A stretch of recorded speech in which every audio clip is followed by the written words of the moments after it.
Fala galera, meu nome é Fernando Nipper, estamos começando mais um Sage Evolution, curso de Adobe Premiere promovido pela Sage Capri. Agora eu quero falar um pouco sobre mídias digitais e esse universo digital que a gente vai agora obrigatoriamente começar a trabalhar para poder fazer edições de vídeo. Vou cair aqui para dentro do computador, queria falar um pouco sobre formatos. Os formatos de arquivos. Então vou abrir aqui uma pasta. Os formatos de arquivo são aqueles arquivos que têm as suas terminações muito específicas. Aqui eu peguei um apanhado de formatos de arquivo para a gente começar a separar o joio do trigo, porque um arquivo MP3 é um arquivo de áudio, um arquivo XLS é um arquivo de Excel, um arquivo .doc é um arquivo de Word. Então, a terminação de um arquivo define quem ele é. Um MP3 vai sempre ser o nome .mp3. Assim como uma fotografia vai ser o nome da minha fotografia, o número do clique lá na minha câmera, .jpeg. Então, .jpg. Um JPEG tem a sua terminação, como um arquivo de Word tem a sua terminação, como tem outros arquivos com suas indeterminadas definições, mas todos eles têm uma identidade, que é a informação que vem depois do ponto, também chamada de terminação do arquivo. Como, por exemplo, do nosso arquivo Premiere Pro, PR Proj, de Premiere Project, um projeto do Premiere que a gente vai falar incessantemente sobre esse assunto. Isto são formatos de arquivo, mas existem os formatos de vídeo.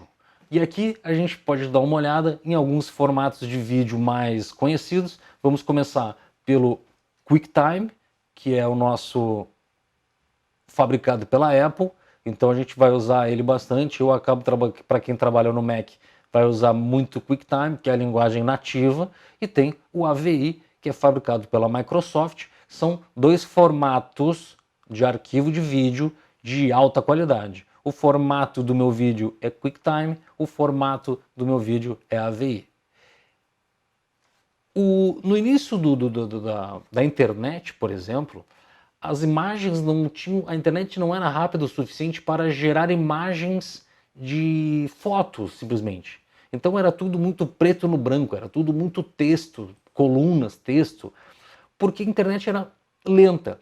Quando a internet ainda não tinha sido tão desenvolvida, surgiu uma compressão de imagem, que até então era um bitmap, um mapeamento de bits, e comprimiu-se isso num JPEG, o que deixou uma imagem que pesava 100 pesando 5. Então ela ficou muito mais leve. Isso possibilitou que a interface da internet no início dos anos 2000 começasse a se desenvolver, porque o usuário final, o consumidor em casa, na sua internet de escada, podia acessar uma página da internet em que teria fotografias, mas só porque era um JPEG, que é um tipo de compressão de imagem, sendo que o arquivo bruto é um bitmap. Tratando-se de vídeo, a gente está falando que o AVI é um arquivo bruto, é um arquivo de muita qualidade, que aceita muita qualidade. O QuickTime também. Já o MP4, muito famoso, junto com o H264, que é o seu respectivo codec. Vamos entender o que é o tal do codec, e a gente vai falar sobre isso agora. Porque os formatos de vídeo, quando começou a se difundir cada vez mais os DVDs players, o gravar-se coisa, quando ainda se gravava coisa em DVD player, era a mídia do momento, ou seja, eu ia mandar um filme para alguém, eu ia mandar uma edição de um aniversário, de um casamento, a gente distribuía isso em DVDs, locadoras, os filmes todos, a mídia era DVD. E não como é hoje, que a gente consegue acessar tudo pela internet. Desde o tempo do DVD até os tempos de hoje, onde a entrega do material de vídeo precisa rodar na televisão e no computador e no telefone de todas as pessoas, os formatos de vídeo começaram a criar uma certa incompatibilidade. O QuickTime não rodava num aparelho de DVD, aí o AVI não roda no Netflix lá não sei aonde. Então os arquivos começaram a sofrer com muita incompatibilidade entre o dispositivo que ia rodar e o formato do arquivo, o formato do vídeo. Para isso, surgiu-se os codecs, que são nada mais nada menos do que um codificador que eu estou colocando no pacote do meu vídeo, e um decodificador que está no meu dispositivo. Então, essa linguagem se criou uma uniformidade, se uniformizou a codificação dos arquivos. Então, todos os dispositivos começaram a vir de fábrica com decodificadores. E o grande campeão dessa compressão, dessa codificação, foi o H264, que consegue fazer uma imagem pesar muito menos e mesmo assim manter qualidade no produto final. A gente, quando está assistindo no telefone, a gente não sabe diferenciar um QuickTime de um H264, mas um pesa 200 e o outro pesa 40. Então é muita diferença de peso de um para o outro. Isso revolucionou a internet, a distribuição de vídeo sob demanda, principalmente streaming, etc. Não à toa o MP4, formato de vídeo, como o codec H264, é o preferido do YouTube, Vimeo e por aí adiante. Então, nada nos impede de ter um QuickTime com codec H264. Então, os vídeos, eles têm codecs, para que a gente defina o peso dele e o tipo de compressão. Quando tem um QuickTime, ele pode não ter compressão, ou ter pouca compressão. Quando ele está um QuickTime H264, eu já sei que a compressão dele é grande, mas que o resultado final, dependendo do meu bitrate, vai ser bom. ProRes segue a mesma filosofia do H264. Ele é um codec fabricado pela Apple. Então, para ter ProRes, basicamente precisa de um computador da Apple. A Apple não tem esse código aberto como o H264, que você pode usar ele em qualquer computador, tanto para codificar quanto para decodificar. Ou seja, você pode usar o seu Premiere, criar um vídeo com o codec H264 que ele vai ler praticamente em qualquer lugar, televisão, celular, micro-ondas. O QuickTime e o AVI também recebem codecs. A ProRes, fabricado pela Apple, existem várias classificações. LT de menor qualidade, ProRes 442, 444 é o supra-sumo, é praticamente sem compressão de cor, inclusive, codec fabricado pela Apple. Aqui a gente pode dar uma passada rápida por outros formatos de arquivo. O MP3, por sua vez, é um tipo de compressão de arquivo de áudio. O Wave, um formato de alta qualidade fabricado pela Microsoft. A AC, um formato de alta qualidade fabricado pela Apple. E aqui um MP3 de novo.